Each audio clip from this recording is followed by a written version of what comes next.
I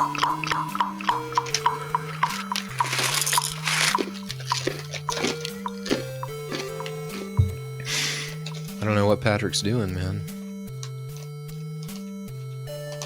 Patrick. I saw a video a couple of days ago of a bald eagle sleeping on a branch, and this fucking owl swoops through and like knocks it off and disappears, and the fucking eagle turns around and he's got his mouth open and he's looking around and shit like that. And I was like, man, dude, because America's the eagle. But the thing is, we fucked with the owl first. Really makes you think. Really makes you think. This is what folks come here for, Schuler. Welcome to Megatrends and Brutality, a show about owls and the government. We're all about bird politics here. Yeah. Yeah, we're young. We're hip and young, everybody. Fragging noobs. I was trying to use internet nerd language and I don't fucking know anything. Fragging noobs. They're getting pwned, Schiller. Getting pwned. Yeah, we're young. We're very hip. I'm a cyberpunk, everybody. Is it? I dyed my beard white to look like my favorite anime character. I don't fucking know, man. Yeah, me too. Yeah. This is all just me trying to look cool. I'm not old at all. This stupid fucking hair pattern of patchwork color that you see here, I chose that. Like, I wanted it to look all stupid and fucked up that way. You know what I mean? Folks, I'm such a horror fan that I've hired K&B Effects to every day put old age effects on me so that I look like this. Yeah, I'm actually very, very young. But cover very the pouch nice. A little, maybe an ascot or, a nice scarf. I'm already working on covering my pouch for when it starts kicking in. I got to get a scarf. I don't want you muscling in on my scarf look, because I'm death metal Doctor Who. You're I'm the guy with the fucking scooter who's got to go to work in cold weather. So, like, I need a scarf, motherfucker. Oh, baby, I have such a huge collection of scarves. I really am a big... I don't know why this started. I swear to God, it started because of Doctor Who. I just grew up loving Tom Baker's Doctor Who so much. But I go real fruity with the scarves. That's the one part of my wardrobe. If you want to wear a fucking scarf, wear a scarf. Well, this is what I'm saying. Now you're trying to muscle in on my look, and I don't know if I'm comfortable with that.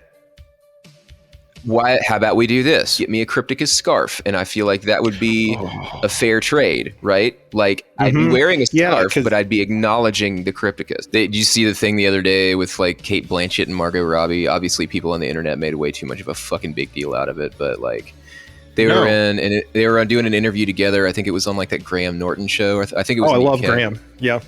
And I think it was Margot Robbie was talking about being into like Slipknot and bands like that when she was younger, and then Kate Blanchett like starts shitting all over it. She's like, "Oh, you into monster trucks as well?" Like shit like that. You know what I mean? That's funny to me, right? So like the internet, of course, is like, man, I wish metal got more respect. I wish AC/DC could play the halftime show. Like, okay, Lydia Tar dropping the Bon Mo's. Just like, when's metal gonna get its due? And I'm like, who are we? Who do we have to defend this from? Yeah. I don't want that. Like a lot of people don't want it. I don't care. I bring up the fucking the Kate Blanchett thing just to say that, like, even though I don't give a fuck about that, even though like what people think about metal doesn't really bother me, like in a pride way, I am sometimes disappointed by the fact that from the outside it does look so simplistic and rudimentary. When, like you keep saying, like we've got symphony writing geniuses in this fucking genre who are like choosing to be here. You know what I mean? Yeah. I do wish more people knew that. But like, I do not give a fuck. If you want to laugh at me because I listen to fucking, death metal and Aborted and shit like that, I don't give a fuck. I will say this. I thought that Blanchett's comment is funny, but if she had said that about Cannibal Corpse, I would have been like, all right, hold up now. I'm going to have to stop you there, Lydia Tar. even though Cannibal Corpse is the biggest fucking name in death metal and probably always will be, they're still far enough below the radar that I don't think Cate Blanchett would even know how to make a comment about that. So that's why she's in the clear with me, because I don't care if she makes fun of Slipknot. That's fine. That's the thing. Like, if she, she feels, or maybe she's like, maybe Cate Blanchett and Lydia Tar, who she represents, are fucking like massive fucking super tech death snobs or whatever, and she's like, I didn't think of that. So you listen. Yeah. So you listen to Slipknot. You must be into monster trucks, right? I like Necrophagist. I'm a fucking like, I have my own plane. You know what I mean? So like, maybe that's what we're doing here. Maybe we got it wrong. I sure hope so. If that's the truth, I'll be even more attracted to her. Which, by the way, did you see Tar? I didn't, man. Oh, bro. It's truly one of the best performances I've ever seen in my entire life. It's like There Will Be Blood, but for a conductor. All right, this is down. Very depressing. Well, for me, you'll love That's it. That's all you had to say. Yeah, baby boy here is starting to bald at like just a geometric rate, but in an odd way.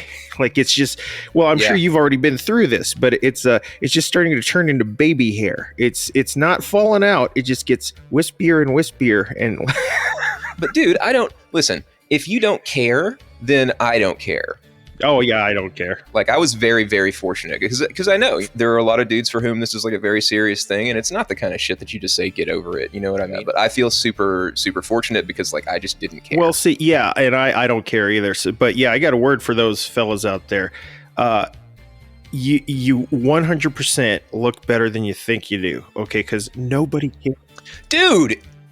Exactly. Sometimes I even have to be told someone's bald. Like, oh yeah, he is bald, isn't he? That actor Mark Strong. Yeah, he's bald as fuck. It just looks so natural on him. His name was Stanley Tucci. Good bald. The Tooch just stayed great bald. Like, he never wasn't. I love the Tooch. I love the Tooch. Huge fan. Well, he's sexy bald. You know? Yeah, I know. Like, that's what I'm going for. Well, I think it's working. There's one woman in this apartment who will agree with me, and that's really all that matters. Like, oh shit. Does Celeste know about this? About what? About the woman in my apartment? Yeah. Does she know about you guys? No, she stays up in the attic, in our little crawl space, and I take her sandwiches from time to time. I call her the attic angel. You're flower in the atticing her. That's nice. Yeah, you're keeping her like a veal up there. Yeah, we're in weird territory right now. This is like a combination of my writing and Cretan lyrics. Do you ever fuck with Cretan? No, because after a while, sometimes I just get grinded out, and I need death metal all the time. I dip in and out of grind, and it has to be real horror-y grind for me to like it a lot. But yeah, those guys are cool. I've checked them out before. Cretan lyrics are some of the weirdest, like on the subject of like those weird sayings with the Larry Wang albums that we talked about. Matt Widener, who is sort of the main guy behind Cretan as I understand it, he's got a project called Liberteer that's absolutely fucking amazing. That shit's cool. It's crazy shit. Put out one record in 2012. Yeah, American themed grind, like early America themed, Revolutionary War themed grind. Yeah, hold on a second. No way, Schuler's actually got this on CD. That's insane. This CD will especially be hilarious in this political climate right now. So, what are you doing? What are you saying? Talking shit? I just can't believe you have the CD. I was trying to remember what the name of this was the other day, and I couldn't remember because I heard it years ago, and it blew my mind. It's called Liberteer. Go ahead. Well, it's so fucking good. They weave in like like Revolutionary War, like a fucking flute and shit. Marches and shit into it. It's fucking incredible. It's incredible. Well, like check this shit out, right? The liner notes, this is some of the coolest liner notes I've ever seen because they're instructions for how to use the CD materials to create social disturbances. You can use the CD to make a signal mirror, so you can do things like blind landing planes. The British are coming! Step on and shatter the cover so that you get yourself a nice little dagger made out of plastic, and that's complete with a diagram of the guy stabbing the guy in the throat. Yes, that's what you do. Hey, that's exactly what the guy on that on Death cover did. He stole that exact move right there. He did. Yeah. It's the anti-version of that Iced Earth album. Yes. Yeah, whatever, The Great Struggle or whatever it was called. You know, it's the sound of an American eagle disemboweling and eating lean greenwood, and I feel like that's something that he has coming. You know what I mean? Well, speaking of sick shit, yes, this is okay. I'm bringing something. See, people think comic books are just superhero garbage these days because of. But see, I grew up reading comics. I never read hero comics except, kind of on the side. I was a horror comic guy, always. I grew up in the horror comic boom. I got Red Room, which I'm guessing you're not familiar with, sir, because you're not a comic I'm not. guy. I've never heard of Red Room. Let me tell you, Red Room was basically made for sickos like you and your pals over there in Fluids and Trocar. I think the title is pretty explanatory, but yes, this is Red Room by cartoonist Ed Piskor. Yeah, the man's name is Pissgore, so he's coming correct. Ed, kind of a somewhat outlaw comic artist underground who's been doing all sorts of stuff, just grinding throughout his career, even though he's done some stuff for Marvel kind of as a freelancer. This is classic black and white horror comic style, like from the early 90s. So the gore is off the charts in this thing. He's very much into trying to outdo himself with the gore, almost like Terrifier 2 with every little set piece in this thing.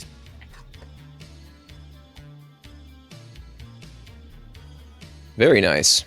So yeah, that guy's having a rough day. Brutal death metal levels of gore in this thing, but it's also very humorous, and the style's somewhat cartoonish, which it's not like something that's trying to rub your nose in degradation as it is so much kind of a really over the top. It's not the tone of like a French horror film. It's more of a tone of like Eli Roth's Hostel, let's say. But it's very fascinating, like kind of following all these characters that are operating on the dark web, and there's all this incredibly well-funded like murder factory somewhere that someone is running that has all these people working there that do these snuff shows, and they're each like these characters, like they dress up in these crazy ways, and they're known for their kills that are very signature, and they have their own weapons and stuff. So it's kind of like the Running Man in that way as well. And they also have a factory where they're just like breeding humans basically to star in the snuff movie. So that's a whole factory of monstrosities there. And it's way over the top. So this is recent then, huh? I thought you were talking about this was something that you read when you were a kid that they'd like reissue. Oh no, that's what I'm saying. Like Piskor's doing it old school style because this is like the comics I read as a kid. This volume 2 trigger warnings just came out. These are the collected volumes. They're each also available as single issues, which each have just gorgeous covers on them. But I'm much more of a trade paperback guy. I mean, if you're into death metal, you're gonna love this, especially very Cannibal Corpse-y. You could just. Well, that's and speaking of the death metal connection, that's one of the things I was curious about earlier. Like, what I'm surprised is that death metal dudes haven't found him. Right. I would think that there would be people knocking on his fucking door, being like, "Hey, man, I'm in fucking Remove Danus, and we have got to fucking get some." We got to get some of this piss gore on the cover for it. Also, you motherfucker. So as you're sitting here talking to me about this shit, and I'm sitting here trying to look it up and find it, I literally spelled his name Ed Pissgore. I thought that's what you were telling me. No, sometimes he actually signs it that way. P-I-S-S-G. Oh, does he really? It's Piskor for the people who are fucking watching right now. Piskor, not Pissgore.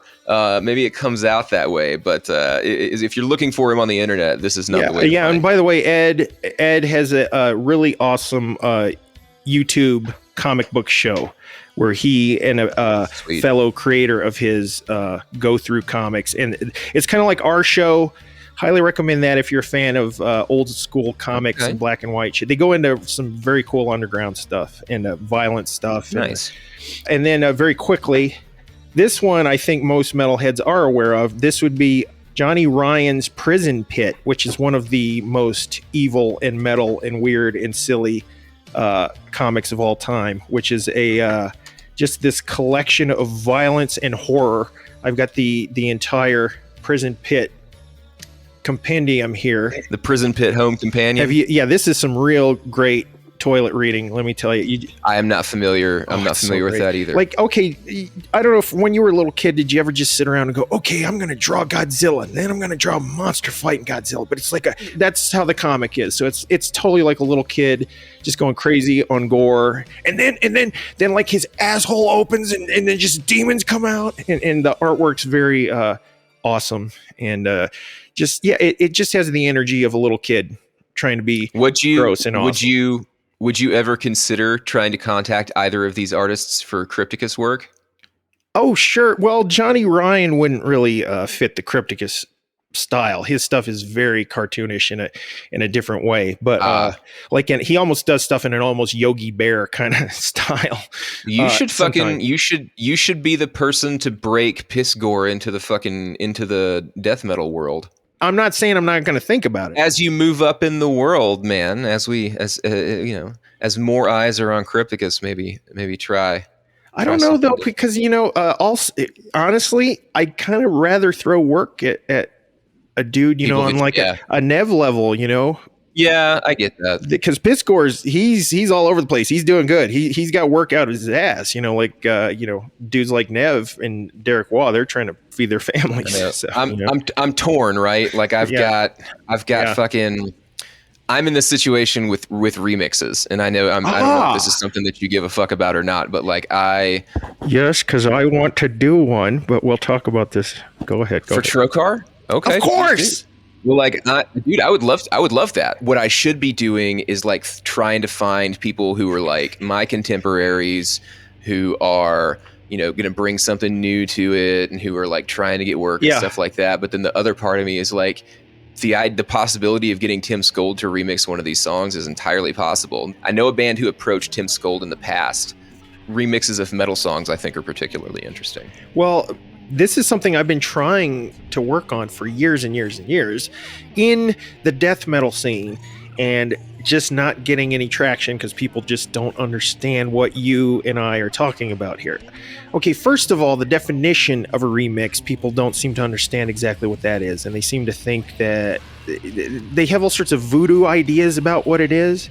It's like for a club all exclusively or something. Yeah, they seem to think that it has to be dance music to be a remix. And it's like, no, you are taking the raw tracks of a song and reinterpreting them in some way. You're either... Yeah. And you can do that in a billion ways with a billion different instruments. In the 90s, that was kind of an expected thing for a lot of bands, that even if it was a metal band or a thrash band even, you'd get a single or an EP and there might be some kind of weird remix on there. Even Malevolent Creation did a fucking industrial remix. Obituary had an industrial remix. Avulsed put out an industrial album. That's right. I forgot about that. Cybergore. Cybergore. This is also the era of that classic Pungent Stench remix EP. That one went techno over industrial, which was, became a bad trend in gore grind after a while. There in poop grind, all the techno elements. Before I got into death metal, it was like heavily, one of the heaviest bands I could find at the time was Prong, and just incredible guitar playing and stuff. Tommy Victor always was really forward thinking in his guitar playing. Prong is legendary for their remixes, and they in particular had this one EP called Whose Fist Is It Anyway, which is already a pretty industrial music title. He might have even had Fulber on that one. He got an all-star lineup of people to reinterpret Prong songs, and half of them did, oh, this is now an industrial song. The other half said, no, this is a Prong song, but with the guitars rearranged in different order, the riffs rearranged, and different drums underneath it, and the vocals are treated different, and it was, but still guitar and drum, and that's what really blew my mind and opened my mind up. You don't have to make it a dance song to remix something. Yeah. And then Godflesh was another huge one. Holy Godflesh. Shit. Talk about a band that got people sliding into, industrial from metal and back and forth. Yeah, they're not, that's when Godflesh says version, like that's what they mean. I feel like that's better than remix, right? And the word you used a minute ago was reinterpret. I also think that is a really good word to use. Like remix, because there's like you said, like it's silly to talk about it in that way, but it's true. Like there's a stigma attached, I think, to the term remix. I don't give a fuck. I'm leaning hard into that shit. The whole thing I've been doing since way back that people don't even realize. I released an EP called Insieme Verso Terrore. Every song on that, except for one of them, is a remix of a song from the previous EP, Rites of Infestation. They're just remixed versions, but they're so remixed that I gave them different titles, but it's the exact same elements, the exact same guitar parts. When you listen to it this way, it makes you want to fucking bang your head and jump around and fucking hoot and holler and shit like this. But listen to this fucked up, slowed down version of it that feels like you're like listening to it through fentanyl or something like that. You know what I mean? Like that to me, that kind of shit is really interesting to me. Chopped and screwed, baby. Chopped and screwed. See, so like that's, I don't know if you've heard it or not, but we put out a single back on Halloween called Wonder Cease, and it's the song that we had on that 3-way split with Lipoma and Fluids. And the whole back half of that song is if you're familiar with chopped and screwed music, yeah, you'll recognize what we're doing. Did you see that thing I posted on Twitter? That death metal band. Well, they're more kind of a slam band that has a banjo in it. Oh yeah, fucking No One Gets Out Alive. Yeah. Is that new to you? No. I just I shared it before and got nobody paid attention to it. But now that we have a show, I shared it. People were like, I thought that was such an amazingly interesting combination of elements that really works for me. But does that rub you the wrong way when you listen to that? I'd rather die. Really? You didn't like it? No, man. I mean, like, it's novelty music. Like, I'll definitely play that. Like, I played it on Death Drive, and I filmed a reaction video to it, shit like that. I really like it. I love it. I think what he's doing is interesting. Like, I think bringing those two things together and how well it does seem to go together is also very interesting. But I don't like it. I don't like the sound of it. I would never choose to listen to it for any reason other than its novelty and to be like, look at this fucked up shit that this guy did. I actually think that's very heavy. Like, it's very crushing when that banjo. Now it is, man. Different. But the fucking banjo part, it ceases to be heavy to me. It becomes something else. It becomes a secret and terrible third thing. That's very not interesting. Heavy or unheavy, but like unspeakable. Wow, it's so different for me that I hate that shit. Maybe it's just approaching it also, like as from someone who plays an instrument, someone who's a vocalist. I don't know, but and I think that might have a lot to do with it too. Like what I listen to and what I appreciate is very narrow. It's very narrow. And there are a number of other instruments that, like, by and large, I just don't have a whole lot of experience listening to in music that feels at home to me. And the thing about metal is that I always listen to it and it always feels mine. You don't want it being invaded until sometimes things happen. Right. A saxophone, right, will take me out of a song. I fucking hate it. I hate that sound, man. And listen, I need to make sure please don't come for me on the internet, fucking saxophone lovers. Like, I'm not saying that it's bad and that it's not metal. I've never made that argument. That's what he's saying, folks. He told me privately, he says it's not metal. I just don't like it. It doesn't sound good to me. It takes me out of the song, and I'm questioning things, and I'm like uncomfortable. Like, I feel like I'm in like a doctor's office or something. Wow, I love that. Banjo fits in there too. Now, there are other things like orchestral elements, right at home in metal for me. I have no problem with that whatsoever. Very it can be overbearing sometimes, but like a saxophone, a banjo, like any kind of weird fucking instrument that's like I don't know, that just doesn't, I don't know. I think I get what there's absolutely no intellectual way to go about saying this. There is. I'm a dumb man, right? And I don't want you coming at me with your fucking smart shit, with your expand your horizons and like, oh, this new band that has a bassoon in it or whatever. Like, okay, that's really impressive. And I'm sure that there are a lot of people who will love that, but like it just doesn't do it for me, man. It's me. It's not you. I'm just excited that you're finally more closed-minded than me about something. What are you talking about? I'm very happy. I am musically, I am easily the most closed-minded person on this show. Pretty much. No. You don't think so? Well, That's right. So you like more genres than I do, but I think that you apply a different kind of scrutiny. Oh yeah, I'm real. I think that your enjoyment. your enjoyment of music at this point, I think, is so wrapped up in being a musician that there are things that we're just naturally not going to notice. You know what I mean? Absolutely, yeah. And so, like, I feel like I might be more forgiving with like a wider swath of this genre than you are. Your objections seem to be very specifically like, I don't want this instrument that is specifically associated with a modern era or a modern sound, or just sound.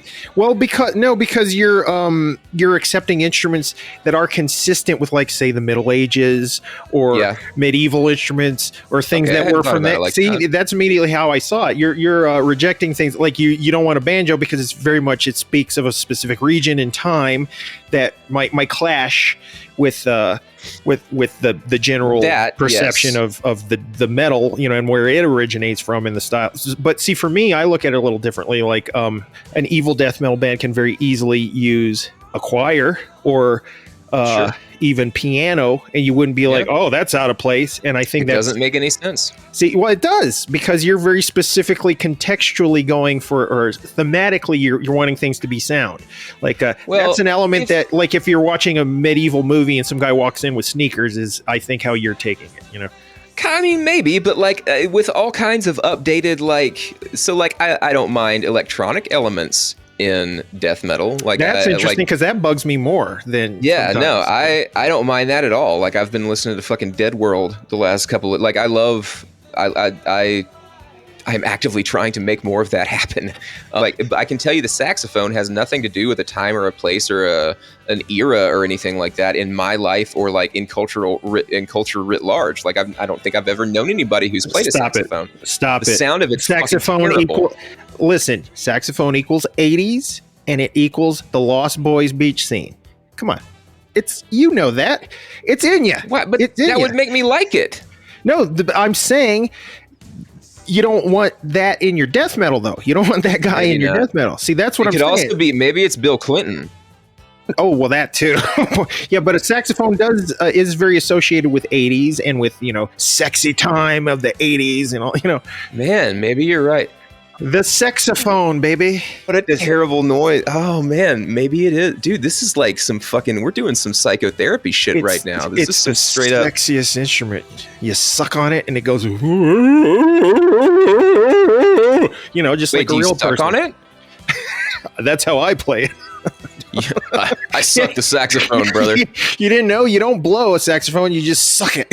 I'm curious, though, like, are there any wind instruments that you suck on instead of blow through? Baby, you can suck anything you want in this world. No one's going to stop you. But there ain't music in everything that sucks, my dude. Sometimes there's fluid, you know what I mean? Sometimes there's chunks of things, little chunks. Right? This is really devolving.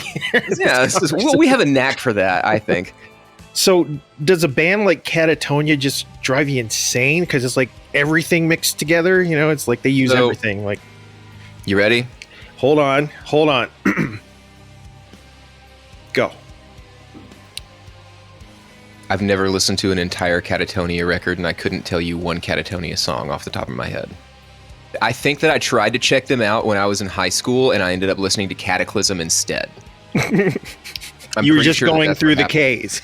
Hey, listen, I found Vader because I was looking for Marduk. That didn't even make any fucking sense, but that's what happened. I just don't think that I've ever really checked out Katatonia that much. Well, do you even understand what kind of band Katatonia is? I thought it was like they took sort of the amorphous route. Like they started off heavier and went more kind of like... Well, I mean, I personally find that a huge insult to Katatonia to compare them to Amorphous these days. But Katatonia is one of the most musically complex, challenging. They personally started about 3 different genres of music. First of all, they started depressive black metal with Brave Murder Day. With one song, the song Brave started an entire genre of bands that just rip off that song. The band for the whole time was just Jonas and Blackheim, as I've discussed, these friends for life that just keep making music together. Brave Murder Day is a completely unique style with riffs that are, it's kind of hard to explain. It has its own style of riffs. So then after Brave Murder Day, they changed their style again, and they started doing clean vocals, which everyone said, fuck these guys, this sucks now, they're not going to be death metal anymore, and they're not. And then that album, Discouraged Ones, is very, very goth rock, but the vocals were a little trepidatious on that album because he was trying to figure out how to incorporate clean vocals into that music. I would actually compare it, believe it or not, to Weezer in the guitar department. They had a lot of Weezer-y elements compositionally. I know that sounds really bad, but believe me, it works. Weezer win. Which Weezer? Just the guitar. Weezer has that very heavy, warm guitar. And very catchy, where it's just kind of a chugging, warm sound Pinkerton. Behind it. Katatonia was kind of the Pinkerton of death metal with listen to it and you'll totally agree. You'll totally see what I mean. Hey, that's like the sickest description I could possibly imagine. The fucking. You'll see what I mean. But the thing is, the main thing about Katatonia is they create a completely unique mood with each album they've released that no other album has ever had. And then 20 bands immediately just start a genre based on that one album. And then on the next 3 or 4 albums, they perfected this sound that no other band has ever had, where you just have to listen to The Great Cold Distance. That's the album. If you want it, but see, again, I'm sorry to go into this huge Katatonia thing because it's just they're a band I'm hugely passionate about.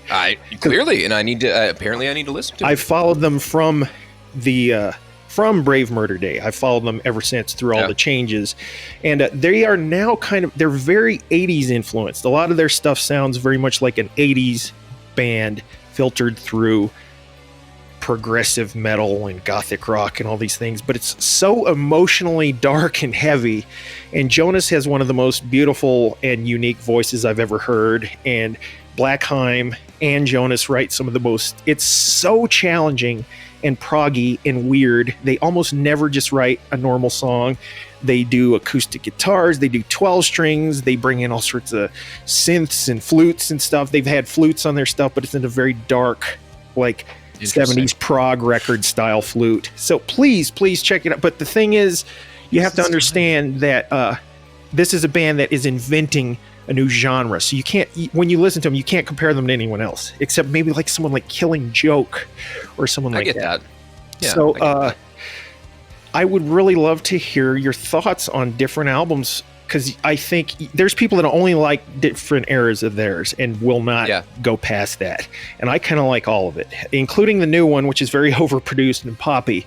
I still like it. But a saxophone goes perfectly in their music because their music is very 80s. They have almost like if Duran Duran was like a proggy death metal band or something, which is hard. Well, and that's what sucks about that, is that even if it fits, it just doesn't work. Like the Rivers of Nile. I don't know if you like them or not, but like I haven't heard enough. They definitely have a prog element to their sound on the second 2 records. Then the saxophone kicks in, and I can tell that it fits there, right? Mm-hmm. It sounds like Jermaine to the mix, right? Okay. It just Jermaine Jackson? Yeah, I just don't like it. Like, I'm really into Bloodbath. Never heard a fucking note of Katatonia. Bloodbath. So. You mean death metal Katatonia? Exactly. See, like but I've never, and that was a side project. But here, this is I just happened to get a package in the mail from a certain Schulbert Bertson. Schulbert Bertson? Professor Schulbert Bertson sent me a big care package from Comatose Music. Oh yeah! What you got? Show us what culture. I wanted to say thank you first of all, which was man, of course, so wonderful of you. Yes, Schuler was nice enough to just send me a death metal care package after I moved into my new place, and he just placed an order on my behalf. For it's to smudge the home, so that you bring in the spirit of death metal and Chris Benoit. Well, it's funny. I didn't have any of these except for one, which I'll get to. So these are all kind of new to me. Oh, now see, this one is a split here. You gave me this super gross gore grind split here. Yeah, which is, Lipoma and Golem of Gore. I really think that you'll appreciate Lipoma if you're not that familiar with him. I've got his CD. I've got his new. Okay, yeah, I got the album, the full album. Horrors of Pathology or whatever, dude. That shit fucking rips so hard. It's a fucking melodic death metal grindcore record. Yes, and then you sent me the NECROTICGOREBEAST second album, which, as we all know, these guys are just crushingly heavy. Dude, just I love them one of so those, much. Like Analepsy, just overwhelmingly crushing riffs. Have you listened to that album yet? Yeah. Oh, yeah. Well, I was, I've listened to the first one more, but this one I've it's got one of the things about it that I really love, and I don't know how you're going to feel about this. If you go through a couple of those songs, I think like the 5th track, that song's got fucking new metal riffs in it, man. Like straight up fucking. Now, see, that you don't mind. Saxophone? No, I don't. You're gonna burn the world down, but you'll take some new metal riffs. Man, I was raised on new metal, man. Like that's a part of my foundations. Yeah, so NECROTICGOREBEAST fucking like the riffs are very like new metal-y, and I just think that that's really cool that they fit so well on a slam record. Listen to it, it's good as fuck, man. Like new metal and slam, a lot of potential crossover there. Oh yeah, a lot of potential crossover, and I'm with the younger bands, I'm sure we're going to start seeing it. Like bands like Peeling Flesh are bringing lots of interesting new elements in. Then you sent me this Ominous Scriptures, which is, I think this is their first album, right? Which yes, they have a very interesting style to me. It's a very weird style of brutal death metal with some what I consider to be kind of weird riffs. Yeah, I'm really looking forward to their new one. This has actually been remixed and remastered. This is the one you got me. There's an earlier version that's a little rougher sounding. Okay. Yeah. And it's got a couple of extra tracks on it too. Yeah, and the earlier version has a different artwork as well. I like those guys. And then this one, which I had not been familiar with, this Intricated, which is really fucking good. Yeah, dude. This is the kind of brutality I'm really into. Where are these guys from? They're from Thailand. They're from Thailand. Thailand. Yeah. Apocalyptic Metamorphosis is the new one that they just put out on Comatose. It came out year before last. And it has a song on there called Flagitious Meditation. And that was like on a sampler that I picked up online a few years ago, and it was like a demo version of that song. I was just like, dude, that's fucking insane. This shit's heavy and complicated and fucking busy as shit. Like, I really liked it. That's what that's it. Busy. That's what I like. Yeah. Busy. You nailed it. There's a lot going on, man. And with, but they also have a compilation. So if you like that the compilation that they have from Extermination to Depravity's got their entire catalog on it, I think, up to the record. So if you're into it and you feel like finding more, that would be something to check out. They're good, dude. Intricated rules. Well, this is the funny one, because then, of course, as we discussed on the show, to much acclaim, the infamous Crippler Crossface murder suicide. But this is what's hilarious. You sent me this, and then of course I myself had just ordered one. You bought it too. So Comatose just said fuck it and just put them both in the same package and sent it to me together. Oh my god. So we have inadvertently supported this death metal in poor taste that's making light of tragedies. We have supported this at least 4 times between the two of us. We have voted with our dollars. So I'm sorry to Justin from Stormland out there. He was he was saying that he himself would never support something that would make light of events like this, and I totally understand that. But I'm sorry, Justin. We ended up buying extra copies for you inadvertently. So we are terrible people, as you know. As you know. We will not send you a copy, Justin. We will find, maybe this could be a giveaway to somebody who actually wants it. Oh, are you out of your mind? No. This is one to rock and one to stock. This is like sneakers. Okay? What?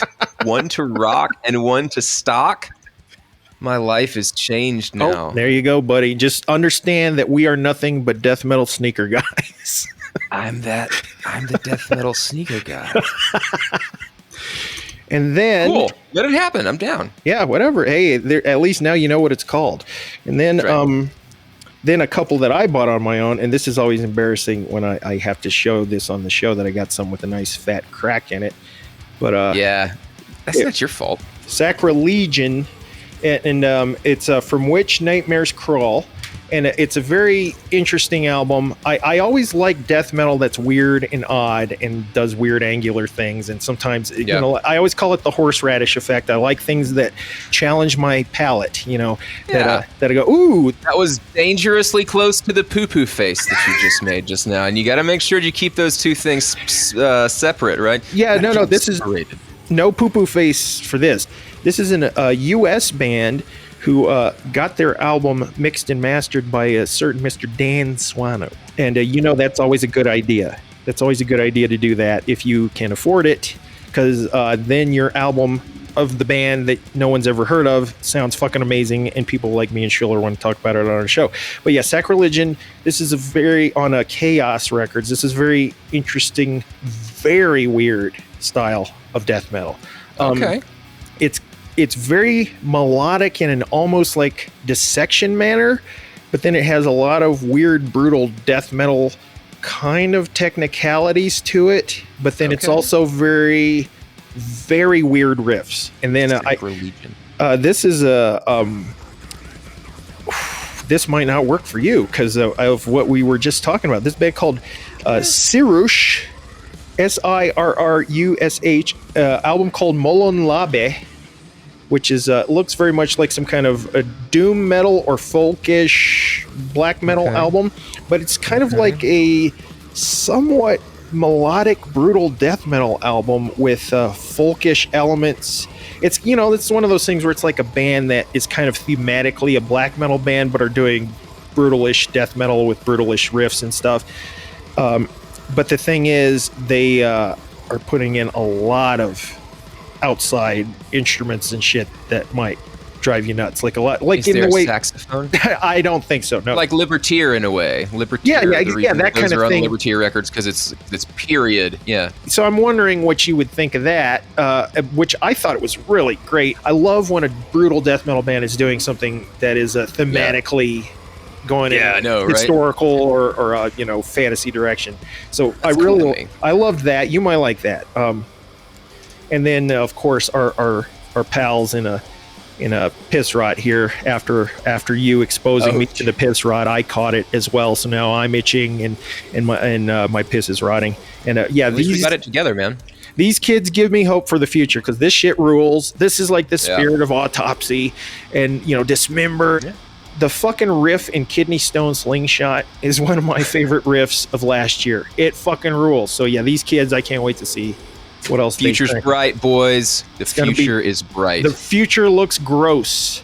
The future. What I worry about is that like these young cats who are getting into making death metal like when they're young and they have no business being this fucking good at what they're doing. Bands like Pissrot or Wretched Inferno is a good example. Like, I'm worried that like they're gonna peak in this genre as children. And then like in a couple of years when they really start fucking making moves music wise, they will have moved on to something else, and they'll like for some reason they'll look down on death metal. I hear you. Like, thinking about worrying about that makes me sad because we need those fucking guys. That's that's a very real fear. But anyway, I believe you said you had something you wanted to. I got a couple. Well, one of them, I talked to you about it last week, but I didn't get to show it to you. RFL Records. It's like 2 old Lymphatic Phlegm tracks that were left over from some other session. Ooh, Lymphatic Phlegm that's left over. Ugh. Yeah. Leftover phlegm.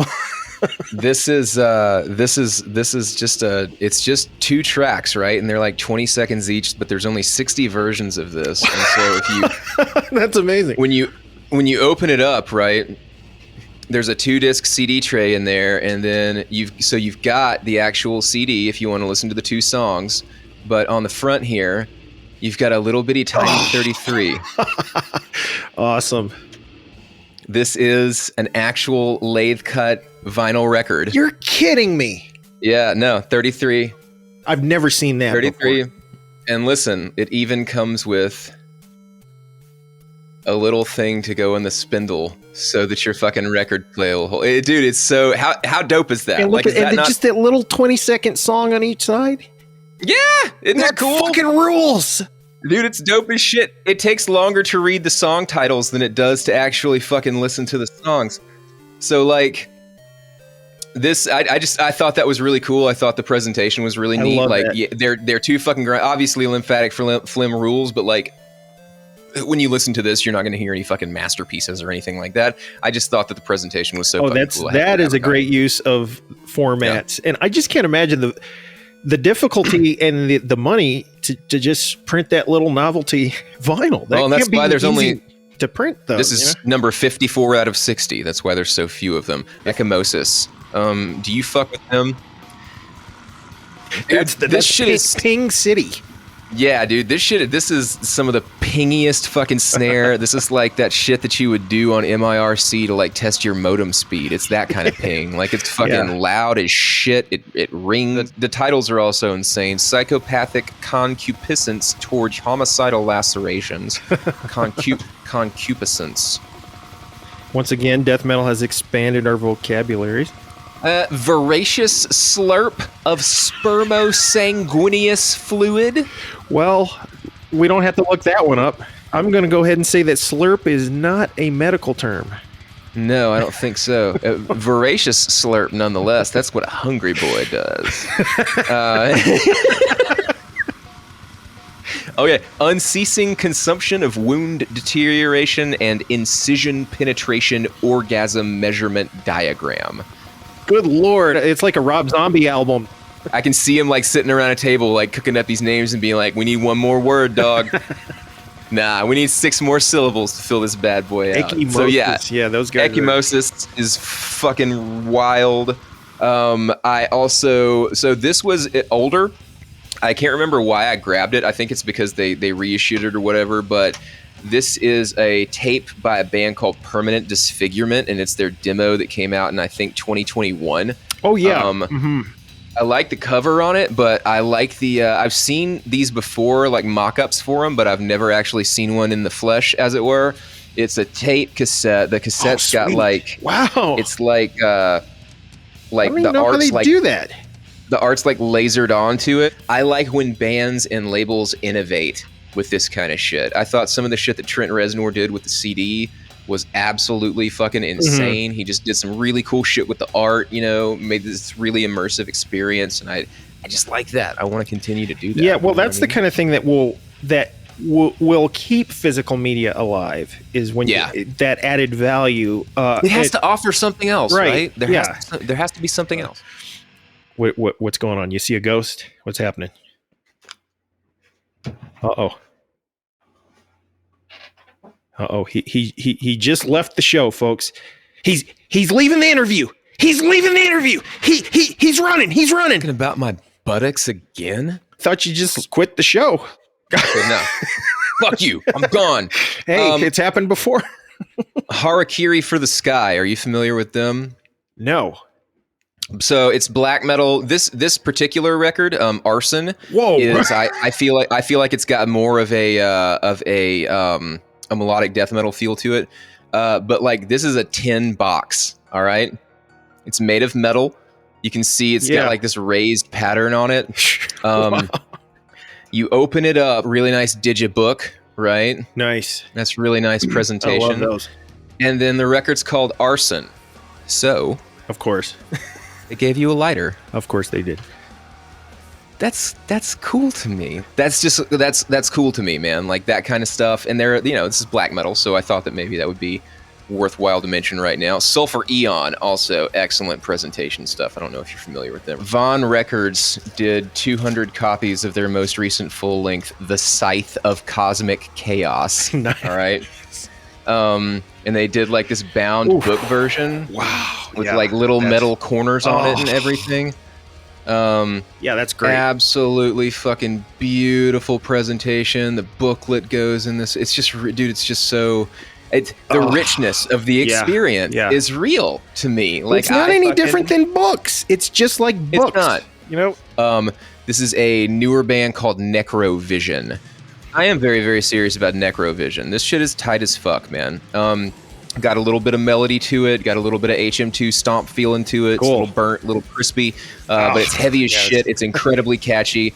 The tape is called Abomination. There's only 4 tracks on here. But they're good as fuck, and this is also the debut release from Murder City Records. I think this came out digitally like a year or two ago. I hadn't heard about it until I received a copy of the tape in the mail from my boy May Vizzle, who helps run that label. But this is good as fuck. I can tell that this band is already going to be fucking awesome. I can tell that they're going to be big. Go listen to this as soon as we get off. Make this the first thing that you listen to when we get off. Only available on tape? Abomination. Only available on tape for now. Hopefully somebody will come back and repress this thing on CD or press it for the first time on CD. But hopefully, since this thing came out in 2021 and it's just a 4-song EP/demo, they've got a fucking full length in the pipe coming soon. That would be dope as fuck. This shit's really good. All right, so I'll have to check that out. That's my stack, and like on top of everything, dude, I'm listening to so much fucking industrial shit right now, like industrial metal research, and like. Partially, yeah. Like it dove me into that, but also bands that I used to be really into. I used to be heavily into that scene when I was a kid. I was really into industrial and Skinny Puppy and all that. I got a copy of Frontline Assembly's Hardwired that I've been listening to the fuck out of the last few days. This is just a really fucking cool example of industrial with metal elements. Devin Townsend plays guitar on this record. Okay. Actually. Huh. A young Devin Townsend from, I think this record, 1995 is when this came out. When he was rocking the skullet? Yeah. I don't know. No, I think he was still presentable in 95. I think that was when he was still like a fresh-faced young man singing for like Steve Vai. That was before the devil got in him. And he started living off of fucking noodles and margarine, making strapping young lad songs in Vancouver or wherever the fuck he was. It is funny on that Steve Vai video where they debuted him, where they were trying to make him look sexy and stuff. It's like, guys, this guy, you don't know him yet. He's not your sexy boy. He's a man of the mind. I've got one to recommend here because you just made me think of this. This is one that you'll probably go digging for immediately. It was this band called MALHAVOC. MALHAVOC. I know of this band because I bought the CD. It was a cold buy based on cover art. Half of the EP was industrial, kind of in the style of Fear Factory's Fear is the Mind Killer EP. Okay. And then the second half is just straight up Morbid Angel style death metal, but kind of thrashy. And it's all like themed around the movie The Devils, which is interesting as well. They have a song called Urbain Grandier. They have a song called The Age of Dark Renaissance, Attack from the Sepulchre, Empirical Minds, The Dunwich Horror. MALHAVOC, The Shrine EP is a collection of all their stuff. If you can find that, I don't know if that's available anywhere. I had the original CD. Let's have a look-see at what Metal Archives thinks of MALHAVOC. And actually, that MALHAVOC stuff was what introduced me to Ken Russell's The Devils, and that's how I learned. That's how I learned about that movie. It's kind of like one of those things you'd find at like, oh, here's a CD I found at a thrift store or something. You know, it was that kind of vibe. Anyway, but since we are wrapping up here, and I've got some self-promotion stuff to do anyway. So after 2 years of faithful service, of begging and pleading and offering all kinds of illegal favors, I've got a regular show on Gimme Metal. Malpractice. Malpractice is now a permanent fixture on Gimme Metal. Wow. Every first Thursday of every month at 11 a.m. Eastern / 8 a.m. Pacific time. Malpractice is on Gimme Metal. Get the app. Get in the chat. Listen to fucking death metal with me, man. If you go to Gimme, you can go to GimmeMetal.com if you're on a computer and you can log in that way. Or you can download the Gimme Radio app for free, and you can listen to anything that plays anytime you want to. You can listen to what's on air. All of my shows are archived, but also, like, you know, Dave Mustaine hosts a regular show on there. Mm-hmm. Dirk from Soilwork and Megadeth has a show on there. Fucking Will Carroll. Folks, these are his coworkers. You understand this? These are the folks that he drinks coffee with over there at the radio station. These are my buddy. Me and Dave were hanging out the other day talking about America. It was really he's really trying to get you into that crypto, huh? Yeah, he's really trying to get me into the Megadeth crypto too. And Gimme Metal's really cool, man. If you're not familiar with it, you should get to it. I got that, and then I'm also in a band. It's a band called TROCAR. It's fucking weird. It's weird. it's grind, man. It's like about to get weirder. Folks aren't. It's about to get weirder too, man. So yeah, definitely check us out. The TROCAR, thetrocar.bandcamp.com. That's TROCAR. Smash that like and subscribe button, fam. Yeah, bro. You tell them about your shit. You got a fucking back catalog of shit that fucking rips. Tell the people about fucking Crypticus. Thank you. Well, yeah, my stuff is available almost everywhere digitally, and then selective releases are floating around out there on CD and some on tapes and some places. All but one. What? All but one are in my possession. Oh, really? Well, there's a couple that still haven't had physical releases, but I'm working on that. Hopefully, you can check out my latest physical release, which is the Recluse EP, which is some of the weirdest death metal I've ever done, which is very influenced by many different occult things and weird fiction and stuff, and available on CD from our friends in Cavernous Records out of the UK, and they will also be handling the new Cropsy Maniac Crypticus split, which we should be putting out this year. So yeah, you can check out all my stuff on crypticus.bandcamp.com or on all streaming services. There's albums here and there you can check out. We want you guys to listen to shit that we make, but most importantly, we want you to listen to stuff that fucks. So go do that. And Yes. if we happen to create any of that shit, fucking more power to us. And thank you very much for making us feel good about it, okay? Throw us that fucking money. Or just throw us some fucking shit. May you rot in hell. I hope you get every disease known to man. We'll be side by side together. I feel like if I got every disease known to man, it would only bring me closer to you. So I would look at that as a net positive. I hope your house burns down. I hope your entire city is nuked. I love you. Right? Love you too. Break a series of bones. It's not your leg, right? My dick bone. You got it.